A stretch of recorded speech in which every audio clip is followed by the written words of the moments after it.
Hello and welcome to the Glad You Knew Politics Podcast. I'm Reese Ryan, and here with me as usual is Nathan A. This week we speak with Andreza de Souza Santos, the Director and Lecturer of Brazilian Studies at the University of Oxford. Nathan and I are absolutely loving our South American road trip, and it continues by finding out what's going on in Brazil. We also learn about what ethnography is and how wrong we were when we thought it was like being an undercover agent like James Bond. So, let's get stuck in with another Glad You Knew Politics Podcast.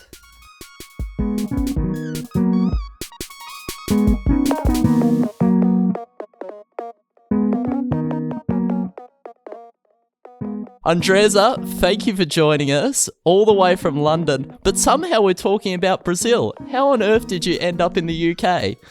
That's a very good question. Sometimes I ask myself that all the time.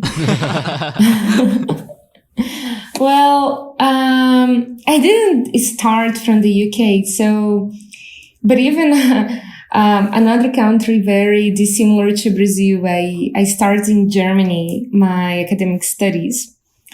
And then from Germany, I moved around quite a bit, like to places like South Africa and India. And then I ended up in Austria, and then I ended up in the UK. I guess it's, we can talk more about it, but Brazil was a global player. It still is, a very important country in world politics, and a country that gained enormous importance, especially in the early 2000s. It was really growing and being part of many conferences and everything. So that opened doors to Brazilians in general. And I guess I followed all the opportunities available. You can't move that quickly out of all these experiences in India and South Africa. What were these places like to study in compared to your Brazilian way of life growing up there? It's very interesting. Like in Germany, for example, the student life was quite different from the Brazilian experience, because in Brazil, usually a lot of people still live with their parents while they go to university. The cities are very large, and you tend to, if you have a university in your hometown, you tend to stay. Germany has this very different university system. So that was the first shock I had when students were really living more independently. But then in South Africa is a little bit more similar to Brazil for some of the students. And India is very different, actually, in many aspects. Every day wasn't like Carnival then, is that what you're trying to tell us? I don't know, what do you mean every day? Not like Carnival? Just a big party and celebrations, because that's what I think about when I cast my mind and I imagine Brazilians here. I think I've watched way too many World Cup videos and Olympic videos of Brazil and just the passion you guys have for sport. But I think our listeners would be interested about Brazil, wouldn't they, Nathan? That's it. I think for many of our listeners who are maybe not aware of Brazil, I think to understand what's going on now, can you give us maybe a brief history of Brazil so that we can understand, how Brazil has found itself where it is now? Okay, a brief history of Brazil is a lot to ask for, but let's try. You can try your best, yeah. So, as you said, about what do you imagine when you think about Brazil, and what most people imagine when they think about Brazil has a lot to do with this image of being passionate, being a country very welcoming, very festive country, very colorful, very loud, a lot of music. And to an extent, this imagination, this portrayal of Brazil was also nationally and politically established. So Brazil had its social capital, this idea of a very broad aspect of citizenship where everyone belongs and everybody's taken in, as almost like as a policy. And this, of course, play down issues of racism, issues of inequality, or gender inequality, racial inequality, economic inequality, as if we are a harmonious land of everyone and everything. And it wasn't, and it isn't like that, right? This was more an image. But if we think of Brazil nowadays, this image has also suffered, and now Brazil is being discussed on its many fractures and its divisions and its polarization. And yeah, so of course the image people had wasn't the truth, but now the image itself is also broken. Speaking of the image, I don't know where you grew up in Brazil, but when you had the application to learn more about your country and politics and the surrounding world around you, did you have an awareness of the inequality and the poverty and the challenges surrounding your city and the challenge for Brazilians across your country? Yes, that's a very good question. So I have inequality in my family. Like the issues that surround you, in my case, were very close to me, like of opportunities being unequal between cousins and so on. So you do have that, at least I had that very close. And yet to problematize that, to really zoom out and understand a little bit more of what was going on, it was very important to actually go abroad and see other models of life and get some distance and observe your neighbors and what you had at home and try to understand a bit more. So I guess the real shock of reality was when I lived in South Africa, because I thought a lot of the problems there that I was experiencing were very similar to the problems in Brazil. The only things that in Brazil was very protected by being Brazilian and knowing where to go and with whom to go and having this family bubble that protects me. Then in South Africa, I didn't have these bubbles. So I experienced a lot of the problems of feeling unsafe, and especially as a woman. And then every time I spoke about it, people would throw in my face, but you're a Brazilian, you should be used to that. And then I felt like, well, I should. But in fact, I wasn't. So what is Brazil like if you just land there and have nobody? I think that's absolutely it. Where if you're in where you grew up, your country, where you know so well it's your home, that you're just unaware that maybe the little things that you do or that you know kind of innately, you're not aware that these things are actually there to protect you. But when you go to another country that's maybe in a similar situation as Brazil, but you don't have that awareness, you're you're exposed to it all. Exactly. And I think when we talk about the inequalities of Brazil, is that what has transpired and led to the rise of someone like Bolsonaro? I think we can't avoid someone like him. That's a good point. Bolsonaro's rise, I guess it was like the perfect storm, right? So many factors combined that led to his election. I would say inequality and people just getting fed up with this idea that the government is never really representing their interests. So there's a combination of inequality and political and economic downturn, and of course corruption and distrust in the political system, religious and conservatism. So many factors joining together. Well, a piece of work that really interested me from you is that your piece on the right-wing backlash in Brazil, and beyond that, I think it would be very useful for people to know more about, especially when it comes to terms like you hear about family values in the news. Can you tell us a little bit about what exactly you mean by a right-wing backlash and what this entails? Yes, so thank you for reading the article. It was a must read. That's it. The right-wing backlash. So Brazil advanced some progressive agendas.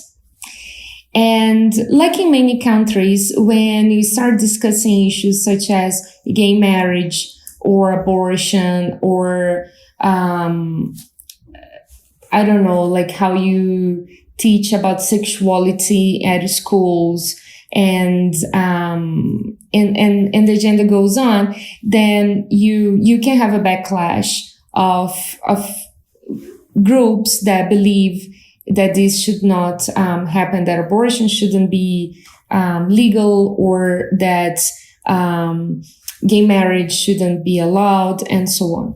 So that's not a new thing. Like every time you try to advance some agendas, you have some sort of opposition and groups that disagree on how policy should take shape. I guess the biggest difference in Brazil was that these advances in LGBTQ agenda or feminist agenda was considered not to be just an opposition of movements, but it was considered to be taking away the rights of somebody else. As if you are pro-abortion, you were against pregnancy. Or if you defend gay marriage, you are against heterosexuality. So these things were not putting as one agenda advancing, but one agenda taking the rights of the majority. And then you start having this backlash. You start having, because there is homosexual social movements and some progress made in these areas, then you start having politicians discussing how they could create a day of heterosexual pride, or the day of in defense of the family. And the groups advancing certain agendas were considering to be harming the rights of other groups. And that's something different, because one thing is to resist a group because they are advancing a certain agenda. One thing is to resist a group because you believe their advancement is taking away what you have. So you really put groups against each other. And that's what we start seeing in Brazil more recently. Do you think that's a phenomenon unique to Brazil, where it's like, yes, there's kind of, I think, moral panic where people are drawn towards these supposedly traditional values? No, this agenda of moral panic is very discussed in populist theory and right-wing government, and this is really comparable. Of course, sometimes we tend not to compare Latin America or a place like Brazil with other places, because you think there is a heritage, like something that you inherit from military dictatorship, or something very specific of Brazil, or a very specific evangelical movement or Catholic background, and so on and so forth. And then you always think that the specifics of every country might make comparison very difficult to make. But I think it's very important that we try to draw lines of comparison, because moral panic can take different aspects and can have different backgrounds, but it's still a very widespread phenomenon. Well, what is an interesting line of comparison that you draw that you find quite useful, or perhaps quite interesting for yourself? I guess one aspect that is very important is when we start discussing rights as who has the right to have rights, right? When you start to choosing specific groups to have some certain rights, whether this can be citizens, whether this can be a certain group, then you start discussing the merit of certain groups to enjoy certain rights and excluding others, but by their own, as if this is their own problem, their own result. If they were like us, then they could have had certain rights. So I think this draw lines of comparison of how you create zones of exclusion. And again, this can happen in many places in the world. It's just so challenging, though, just to wrap your head around it, just how divisive this is. And at the moment with Brazilians, I know I have a Brazilian friend, and yeah, he's just saddened by just how polarized it is over there. And what are the conditions there at the moment, the situation? Because you've had almost an economic downturn because of the coronavirus. at the moment, and you've had an Olympics, a World Cup. It's been so many incredible events, but it's taken a toll on the people. And you're saying Jair Bolsonaro has come into power, but could you give us a bit of understanding what the actual conditions are in Brazil at the moment? It's hard to define in one way. It's a very large country with some places more affected than others, some age groups more affected than other groups. So what has always been a kind of cushion for Brazilian economic downturns is informality. So when there is a high rate of unemployment, for example, people turn to informal jobs. So it's very common that you open a little business in your house, you start selling ice cream, you opening a sort of manicure salon and so on and so forth. And that's where coronavirus was really intense, because there was this economic downturn. There was a lot of people turning to informality, and Brazilian culture has this aspect of just getting by. But this getting by is very face to face, street vendors. And this was obviously affected by the pandemic, where you need to stay home to be safe. The very aspect of staying home is not always connected to being safe in Brazil. It's not always connected to being comfortable. It's not always connected to doing social distancing. Have very high rates of agglomeration in the country. So this was a challenge in itself. And also being home might mean being without any sort of income. So extremely challenged. Then the government created an emergency fund. So people receive a cash benefit, which was very important, but that cash benefit is obviously very difficult to maintain long term, because the number of people receiving the cash benefit was tremendously high.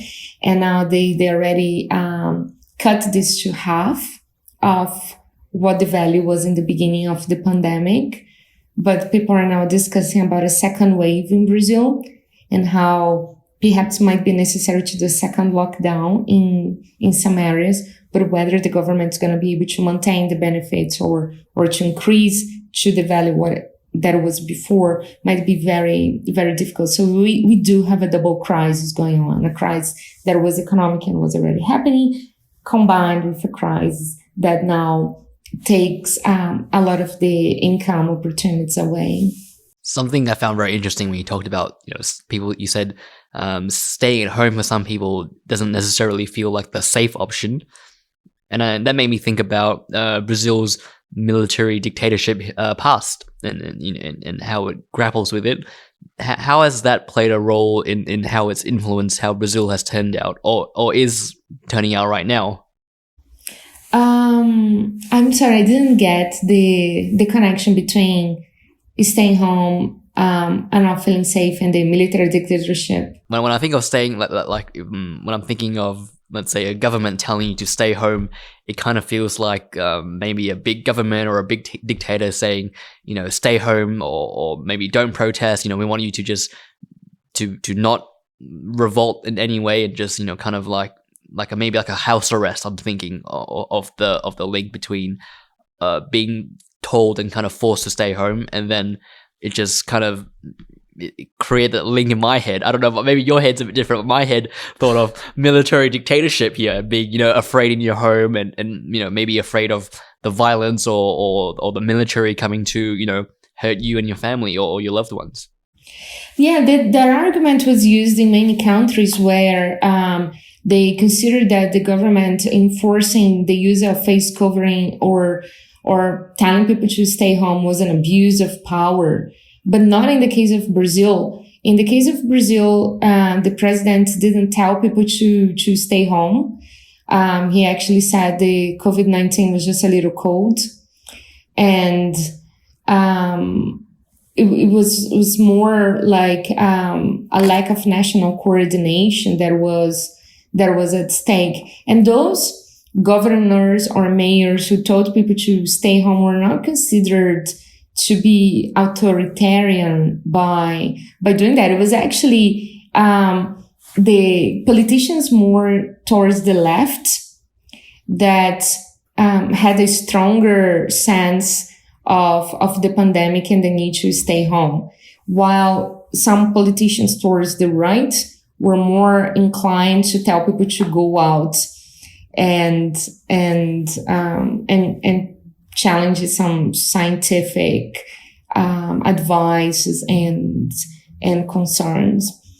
So I wouldn't do this connection that you mentioned. Is there almost well, I'm going to try and bring some connection here, and there feels in a way a disconnection with the people of Brazil and the politicians. You only have to look back, and the Messiah Lula was supposed to transform Brazil, and it hasn't looked like it's paid off, because you think of Operation Car Wash and all these corruption scandals surrounding so many big contracts in with your oil fields, and then the Amazon on top of that too. I feels like I'm throwing everything at you here, Andreza, but is there just a disconnection between the people actually trusting their leaders to act within their interests, or act within the people's interests?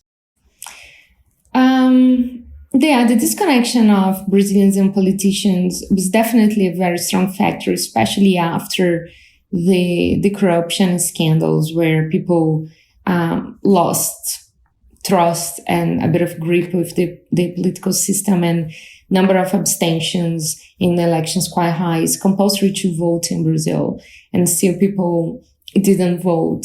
Not everyone, and lots of abstentions or voting blank and so on. So this is true. Another issue that we have is, of course, a very fragmented party system. So there's representation of interests, and how do you really follow your candidates and engage with them? This is also very difficult in the country. Now, we just had municipal elections very recently, and there is this discussion whether traditional politicians, rather than bloggers or people more considered to be adventuring into politics, whether this more traditional, the real politicians had a comeback, and people are starting to trust the political system again, or at least distrusting even more those who are from business or social media and join politics. I think it's still early to say whether we had another change and decline this kind of anti-politics. It's a bit early because this was also an election that happened in the middle of a pandemic. So you can also think that certain names, certain non-political names, had an advantage over first-term competition because they were already known to people, and maybe traditional politicians won against anti-politics candidates because they had a brand recognition. So we need to see what is happening, but it is very possible that this anti-politics discourse has lost traction in Brazil. I guess as a political anthropologist like yourself, that means you have to you go to places and do your ethnography. Is that something going to be in your future plans, to go back and do maybe another ethnography in another maybe place in Brazil and find out more about, as you said, see what's going to happen and see if these kind of politics lose traction? Sorry, should I say? Yes, I guess doing political ethnography is always part of my work, and traveling constantly, and also following some groups in the social media, and always engaging with them. So it's where I take most of the pleasure of my work. What was the most pleasurable part of those ethnographies? Can you actually explain what an ethnography is? For our listeners who are not aware, see, I'm not even all over that term here. I've just realised in the first 2 minutes. Can you please describe to our listeners here and me? All right. So how do you explain what an ethnography is? Like when you do a research and you find the answers without necessarily asking the questions. So let's say you have you have a group of students at school and you want to know whether they're racist in their interactions and how they play, how they study, how they form group work, how they engage in everyday life. If you ask people, are you racist? They will say no. Right? Yeah. So you can't ask that question. So you have to stay there, live with them, and figure out how these things happen. If you ask, so ethnography is when you have some very challenging questions that you can't really do a questionnaire. You cannot really just go there and do a short field trip. It really requires that you that you live everyday life with people to really understand. So if you want to understand about corruption, if you want to understand about especially issues that are taboo, if you want to understand about certain habits or what prevents people from doing certain things or what encourages people to doing certain other behaviors, then you might want to do an ethnography when you feel that if you ask very directly, you won't get anything. So you spend time, 1 year, 2 years, just trying to find the answers. Geez, so many tough questions here. Geez, I feel for your husband. He would have been under the pump when he went for his first date with you, I think, Andreza. But did you always have the crew? You are observing what is not right in the front. So you're not looking at how the person talks to you, but how he talks to the waiter, whether he's tipping or not. So careful with ethnographers. You're really invested in this ethnography you're conducting here because you've gotten married someone here. You've really dug in and become totally invested into this. Yes, I guess ethnography can also be very hard in that sense because you're not really asking just questions. So you were always at work. You were always observing. So it can be quite exhausting because sometimes you're having a beer, but that also is telling you about that society, that culture, what is happening. So you are never really out once you are in the field.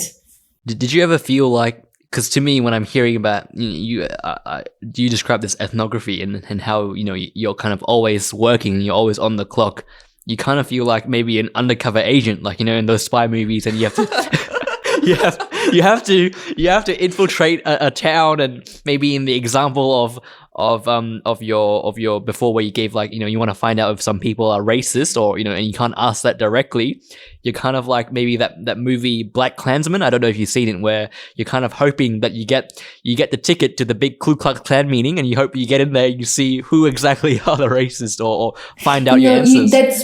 That's something you are not. You are not an undercover agent. People should know that you're doing research, and they should feel a benefit of your research. So if you want to figure out whether there is any source of racial practice, for example, at universe groups, you don't say that they're there to point fingers at people and say, look, this is how you were and that's what you said, and now you're in prison or something like that. But rather to say to very normal, something that we sometimes consider normal practice, but we are maybe biased in our everyday life, and people feel that a lot of people will be welcoming to understand where they can improve, which things that maybe sometimes they do that they could avoid doing. So there is an issue that we find very important in ethnographic studies, which is reciprocity. So people share information with you. What do you share back with them? It's definitely not a finger accusing them of this and that, but it's like when, because sometimes things can be very unintentional. And that creates an unintended consequence. So you can have bias against people with certain accents to do some work with, but then you are not necessarily aware of that, or how you choose your friends or how you engage with them. And then if at some point you read and then you say, oh my God, this might be something that is happening, and how can we how can we promote some cultural difference? And a lot of the time people are not aware of certain biases or certain behaviors. And then you can offer also some insights and institutional change. So I guess ethnography, first of all, you're not a cover agent. People should know that you're doing ethnography. They should know what your questions are, what your methods are, which things you're interested. They should have access to your writings at the end. You can decide to anonymize groups if you feel you can cause some embarrassment to them. And hopefully your work, your research will be welcoming and not anything that is creates embarrassments, accusations, or any kind of problems, but it's something that is reciprocates the welcoming that people give to you. I was definitely joking about the undercover agent here. I don't want to get any confusion. But it's important to get this right because I guess people can think about ethnography in that way, that it's like an undercover journalist or something like that, but it really shouldn't be. Nathan's just watched way too many spy movies, and I think he's just looking for a hero. I think we've found it in you this morning or this afternoon, Andreza.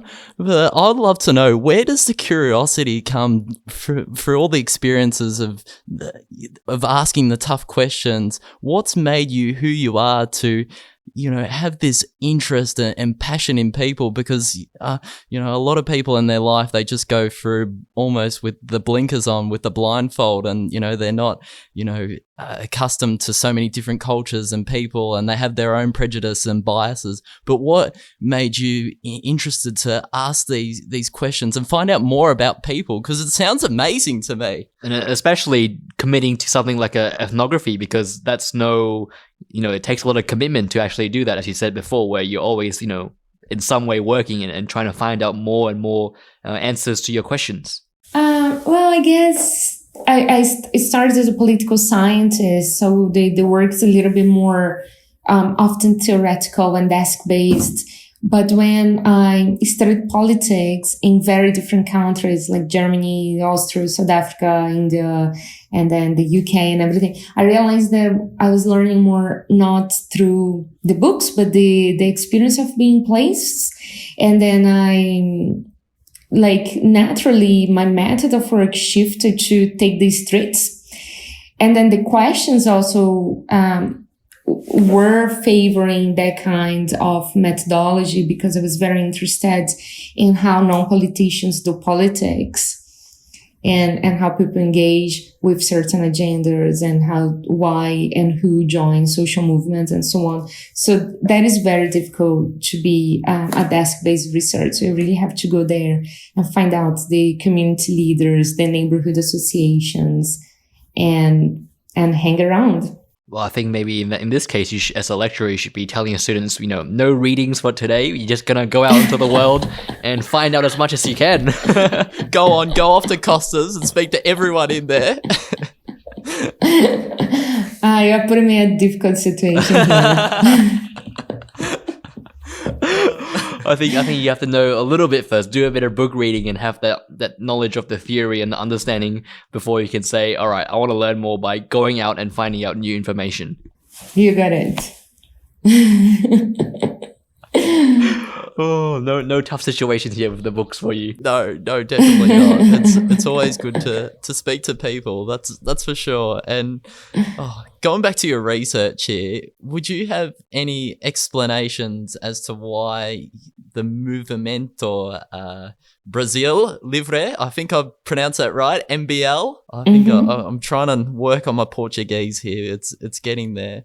But why do you think some people are affected by the moral panic and are drawn to the family values with coronavirus? Because I saw Jair Bolsonaro say that the coronavirus is linked to queers, and it's just like, whoa. Linked to what? It linked to queers and homosexuality, and I saw a piece a couple of weeks ago. I went, whoa, these kind of I don't think I should have asked this question. It just feels like it's not needed. Can we move on, Nate? No, I think it's good. Okay, Because you're looking at me, Andreza, I'm like, okay. I didn't hear that one, so I don't know All right, how to. we'll scratch that one. We'll scratch that because I wanted to go back to your research, but I was trying to find a way to segue it, and I thought that was a big story. But We'll scratch that one. we'll scratch that one. And we'll move on to what are some of the big lessons that you have learned in your career so far, whether it's in the classroom or out in the towns doing your ethnography. Oh, the big lessons. Well, different ones. I guess the big lessons for life, like the transformative ways of being. I think it was really to listen, to hang out with people and to understand how we learn. You know, like the ways of learning are so diverse. You can really learn from books, you can learn from classrooms, you can learn from conversations, you can learn from observations. And I guess, and sometimes we respect certain knowledges that comes with authority.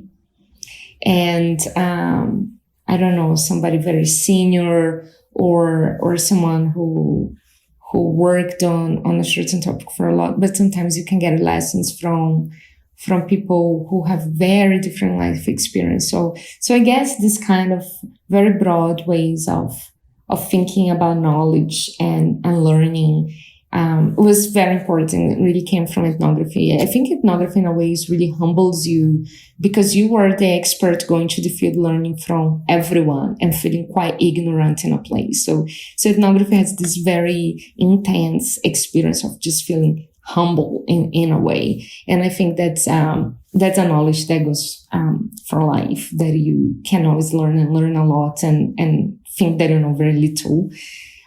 Sorry, you were going to say something? No, I wasn't. Go on.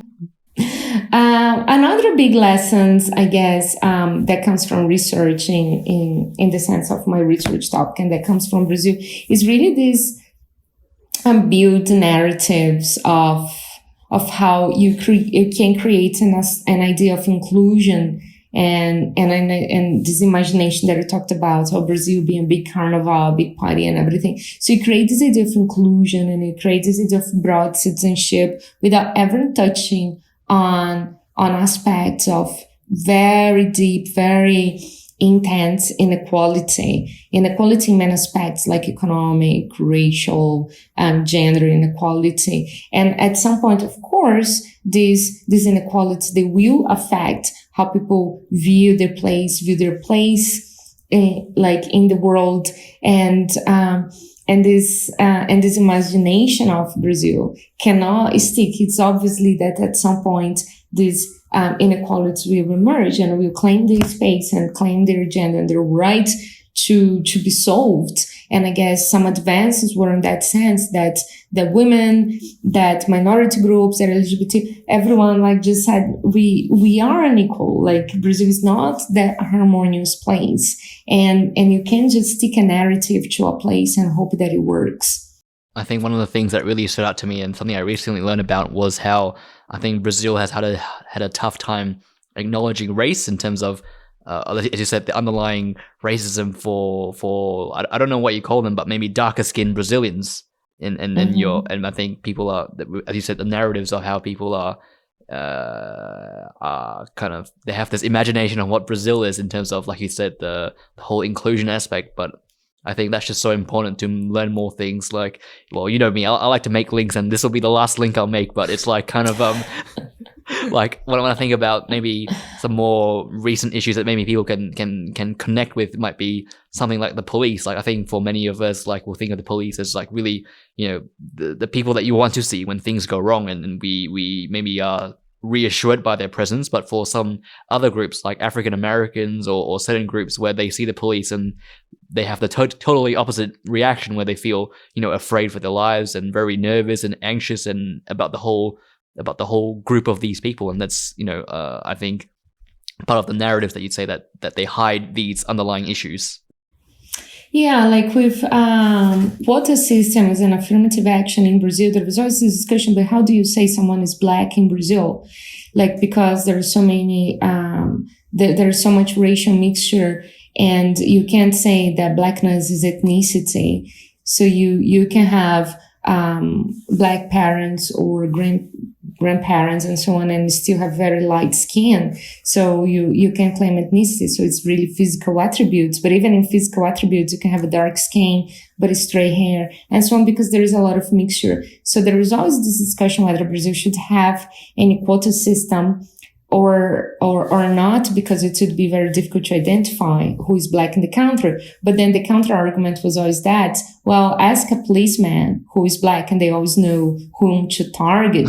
so this discussion of racism and how the state actually separates people is one that is very important, very necessary to take space in the Brazilian political and social context. Is racism discussed in Brazil, or is it just an underlying problem that in the media it's just not dealt with, it's not spoken about? It's almost on the periphery of society? Sorry, I was cut to. It is very discussed nowadays, yes. But it wasn't. There was this myth of racial democracy. I found it quite interesting how you talked about how... Sorry, I found it very interesting how you talked about how, in terms of the affirmative action policy, where we're discussing, how do you tell, which Brazilians are darker skinned and which are, lighter. But then you said, but in the case of the police can are always able to tell who are the ones that they will target, and it's like this inherent maybe bias. And how do you see do you have a proposed maybe solution, or what's the best step forward in how Brazil can tackle an issue like that? Tough one. Well, I guess physical attributes in Brazil still tell a lot, and it is in being a dark-skinned Brazilian is very different from being light-skinned in Brazil. So I believe that it's not because, yes, the people were mixed, but the experience of being in Brazil can change quite dramatically depending on your skin color.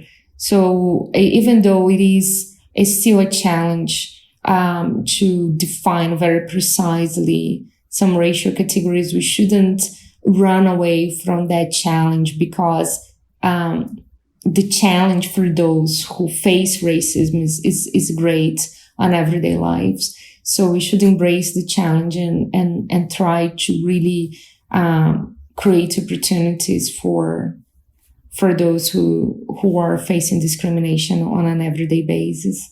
And just to have the tools and the understanding to cut out systemic racism in our society. That's the dream that hopefully in our lifetime we'll see one day, Andreza. I've got my fingers crossed here.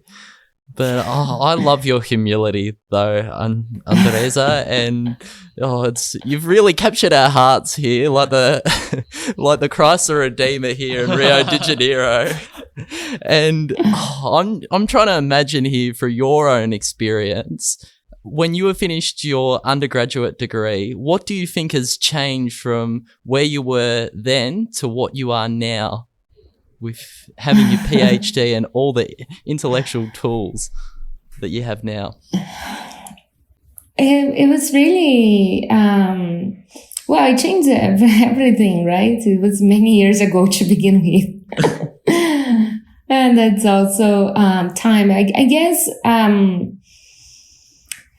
as I said, studying different places and have different life experiences can be really a transformative moment in life. So you can only change from those situations.